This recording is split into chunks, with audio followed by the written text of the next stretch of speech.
the Trump administration has sent the American Bar Association into exile, ending the group's semi-official role in evaluating candidates for the federal bench. In a statement on Friday announcing the development, Linda A. Klein, the group's president, said it had provided pre-nomination evaluations of potential judicial candidates to every administration since that of Dwight D. Eisenhower, with the sole exception of that of George W. Bush. The Bar Association recently gave its highest rating to Judge Neil M. Gorsuch, President Trump's Supreme Court nominee. The administration and Republican senators have repeatedly relied on the endorsement as proof that Judge Gorsuch deserved to be confirmed.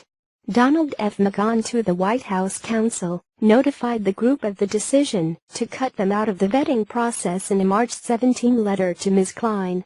Like previous administrations, Mr. McGahn wrote, "We will release information regarding each nominee in a manner that provides equal access to all interested groups.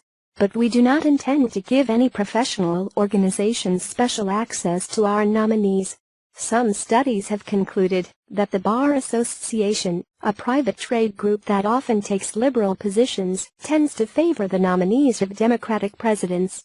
In her statement, Ms. Klein said the ABA had conducted an objective, nonpartisan review of the professional competence, integrity and judicial temperament of those who would have lifetime appointments to our federal courts.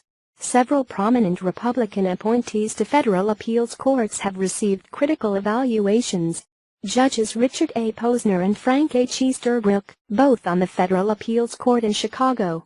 J. Harvey Wilkinson III on the Federal Appeals Court in Richmond, Virginia, and Alex Kaczynski, on the Federal Appeals Court in San Francisco, all received mixed ratings.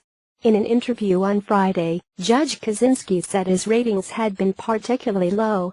"I don't see why one group in particular, all locked up by essentially big firm lawyers, should have this special status," he said. Among other nominees of Republican presidents, Justice Clarence Thomas was given a split rating of qualified and not qualified.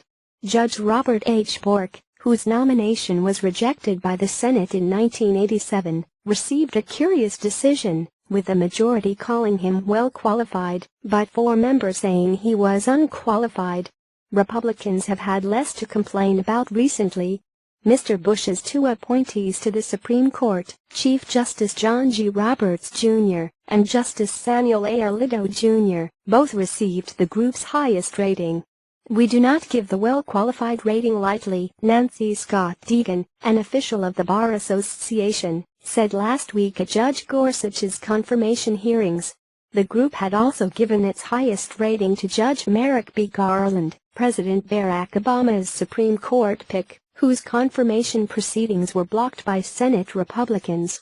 Ms. Deegan said the group's evaluations were limited to candidates' integrity, professional competence and judicial temperament. Ideology and politics were out of bounds, she said.